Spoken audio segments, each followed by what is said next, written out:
Good morning, guys. How are we all doing? I am Dan from Trading with Dan. It is Monday. It is Monday morning, guys. Welcome to the new trading week, the new week. I hope you guys are all excited to see what happens in our beloved cryptocurrency markets, and also the very interesting looking finance 1.0 markets as well. Lots of cool stuff happening there. Obviously, as we enter a central bank induced crack up boom, actual real finance 1.0 markets start to look like crypto markets and do crazy only up things, because that is basically what happens. So yeah, all that being said, we shall go straight over to those Bitcoin 4-hour charts. So yeah, we had a nice little pull back down into the lower level that we were looking at. Obviously didn't close below there, and that was kind of our cue to catapult back to the top of this shorter time frame range that we were in. In true Bitcoin fashion, this is how we like to move. We like to have these liquidity hunts and swing failures. But yeah, so we did make our way back to the top. We did close a few candles above our level. You can see we flirted with it quite outrageously for a couple of candles, and now we are pushing on back into this upper basically area, which is tantalizingly close to new all-time highs. So yeah, we have got exciting times. Do I personally think we will just push onwards and upwards straight through? I don't realistically know. It is a game of levels. We are now getting close to this level up here. We have got lots of factors that could add further fuel to this Bitcoin rally in the short term. One of those potentially being an easing off of the dollar, even if it is just a temporary pullback. Another one which could just be a resumption of stock markets onwards and upwards to all-time highs. There are a few things that pump us up, and in which case I would probably see we'll probably see more upward price action. But I mean, I don't know if I do want to draw this on, but we could potentially draw on an ascending broadening wedge, which then can technically break to the downside. But I can't really see the best way to draw it on, unless I was going to draw it from these points here and then these points down here. So it's probably not the best formation. Maybe I'm just making them up. I do like ascending and descending broadening wedges. But yeah, all I would really say, if I was to draw that on, however I did draw this trend line, I would then just look at the top of that trend line as potentially a point of rejection if we do break onto new all-time highs. And I will just for the sake of procrastination, I will draw it on, but I'm going to delete this. But yeah, so we could, if we do break onwards and upwards to new highs, find some sort of rejection at this trend line, which ultimately the point in time we hit would depend obviously on what the price point of it would be. But I don't particularly want to leave that on my chart. But yeah, you can see if we do come up there, then yeah, we are looking. I mean, time wise, you'd probably expect to hit around here if we're going to go bullish, and that'll probably put us in high 70,000s, potentially even $80,000 Bitcoin. And then yeah, maybe we play out a bit of sideways, a pullback. Maybe we come into a 68, 69, $70,000 base before yeah, consolidating sideways, making more moves to the upside. Some nice crystal ball stuff there to start the video. But yeah, obviously looking good here, just for more sideways consolidation at these high levels. We could probably draw a shorter time frame trend line on as well here as well. We'll draw that on.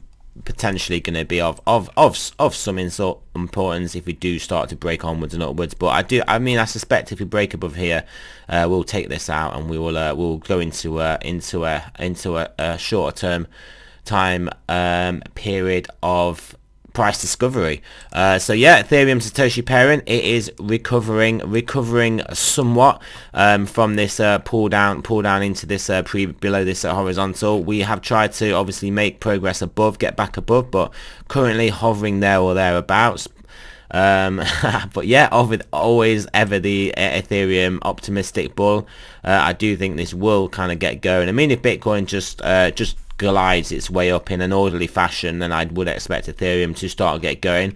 At some point, I do expect us to pop through this resistance and start to get a bit wet and wild. But as to when that happens, we shall have to see. The USD pairing also currently regained that trend line, that channel that we had in.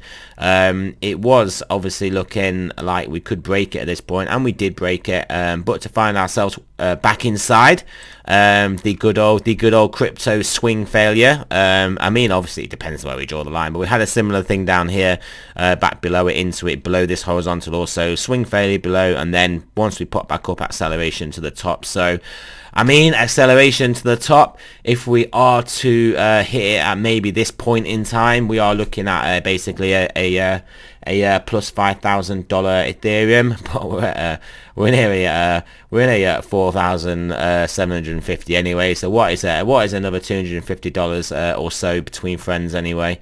It is not really unrealistic to expect us to get up there. I mean, let's face it, our targets are 8k EOY being a very specific fixed point in time, but it wasn't so specific when we were calling it towards the start of the year or the early part of the year, but that still gives a month and a half, and it's less than a 2x to get there. So we shall see how that call works out.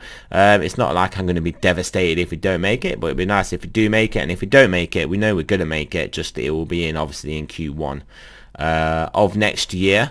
Bitcoin dominance hit a level, as you can see, rejected from there. So it could go bullish. It could make its way back above this horizontal. It could make a way. It could make moves to the upside. Obviously, we've got a nice higher low here. And obviously this high, well, it is high relative to these highs, I guess. It never closed up there, though. That is the thing. And more importantly, it didn't close above this horizontal or break it, but we could be going to do that. I mean, this chart is difficult really to have a full-on bias. I mean, my fundamental optimistic bias is obviously to the downside, but this could be constructive price action for us to take out this horizontal and then maybe end up in this area. But ultimately, I do believe that we are going to find ourselves down here for the end of the bull run at some point. Yeah, stocks, I mean, this is another one of these catalysts for just more upside to Bitcoin. I mean, it looks good. I think the world, even the gold market, is coming around to the fact that central banks literally can't do anything. They just can't do anything. The debt to GDP ratio is in the US is like in the 140% region. People try and compare the inflation now to the 70s. When the debt to GDP ratio was about 30%, I believe. But other analysts are like kind of comparing this actually more to the 40s, where debt to GDP was about these same levels because of obviously the war effort and the spending on the war. And there was just a prolonged period of basically inflating away that debt over the next 10-15 years after the 1940s, and that is probably more akin to what's going to happen here, because I mean, you just can't compare this inflation to the 70s and then extrapolate the Paul Volcker's actions into the present day and expect the Fed to then raise rates to like nearly 20%. I mean, that just isn't going to happen, because the debt to GDP, you have to compare it more to the 40s after the war effort, when debt to GDP was about these same levels. And yeah, you just had to inflate everything away. There was no real, there is no alternative. There is no alternative. And if we end up in an asset price pop, a deflation, that is it. That is the end. Deflation for Keynesians, for the system, for Ponzi schemes in general. For Ponzi schemes in general, deflation is literally the end. Inflation is not the end. So what do you think? What do you think the option is going to be? The end or not the end? So yeah, there we go. Let's now have a look at yeah, let's just look at the Bitcoin stochastics. The 4 hour obviously did give us that nice move up that we suspected it could do. Not necessarily for sure, but it was down there moving back up, and it could give us upward potential, which it did. 10 out of 12 I've got to be turning back up now, but we shall see in about 8 hours when this chart decides to load. Yeah, 10 hour moving up from a very nice low level here, so obviously plenty of upside support coming from just the 10 hour stochastic. 12 hour also hitting a relative nice trend line, but either way a nice higher low on this stochastic. And then yeah, if we can push onwards and upwards to a higher high, well yeah, we'll certainly be in the mid 70s at that point, I would suspect. Daily still coming down though, probably going to turn back up if we obviously hold up here or push higher, but at the moment though, daily is pointing down, by daily pointing back up, 3 day there or thereabouts, 5 day coming down, and then weekly actually looking to turn down here. Weekly stochastics are usually an important one to look at, but then we have bi-weekly and then we have monthly, both looking good. So I mean yeah, the bifurcation in stochastic reads in this higher time frame. I mean, there isn't really a bifurcation, to be honest. Realistically, the higher, more important ones are up, trend is up. It's just a case of potential sideways to down on the time, or like on a weekly time frame, which this is like obviously is sideways to down on a weekly time frame, is what all you would really expect downward pointing stochastic reads to give you. Basically just bullish resets, and then once they realign back to the upside, then yeah, bullish impetus to the upside. So that is about it. Not much else for me to say here. Remember, this is not a financial advice. I'm not a financial advisor. Always do your own research, and I shall speak to you guys soon.